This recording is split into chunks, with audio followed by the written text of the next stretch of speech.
இப்போ எந்த நடிகரும் இந்த பையனை அப்பாவை நடிப்பாங்களா? நடிக்க மாட்டேன். நானும் நடிக்க மாட்டேனா? இப்படி ஒரு படத்தை நான் மிஸ் பண்ணுறேன்னா?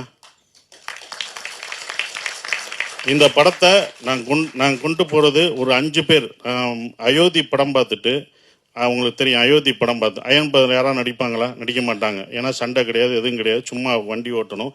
கடைசி ஒரே ஒரு வார்த்தை தான், அதுக்கு தான். அயோத்தி பார்த்துட்டு கவர்மெண்ட்டில் ஒரு இதே போட்டாங்க. எனக்கே அது தெரியாது. ஒருத்தவங்க நான் ஒரு ஃபங்க்ஷன் போகும்போது அந்த ஆஃபீஸர் சொன்னாங்க, கவர்மெண்ட்டில் சார் உங்கள் அயோத்தி உங்களுக்கே தெரியாமல் ஒரு நல்லது பண்ணியிருக்கீங்க. என்ன கவர்மெண்ட்டில் ஆர்டர் என்ன போட்டிருக்காங்கன்னா, இந்த இறந்தவங்களை கொண்டு போகிறதுக்கு இத்தனை சர்டிஃபிகேட் இருக்குல்ல, அதெல்லாம் ஈஸி பண்ணிட்டாங்க. 1 லட்சமோ 2 லட்சமோ அவங்களுக்கு மானியம் கொடுத்து இத்தனை பேர் இருக்காங்க. உங்களால் 500 பேர் உங்களுக்கே தெரியாமல், அவங்க சொல்கிறாங்க உங்களுக்கே தெரியாமல் 500 பேர் பயனடைஞ்சிருக்காங்க. நீங்கள் நல்லது பண்ணியிருக்கீங்க 500 குடும்பத்துக்குன்னு சொன்னாங்க. இது எனக்கு தெரியவே இல்லை. இது ஒரு 2 வருஷம் கழிச்சு தான் எனக்கு தெரியுது.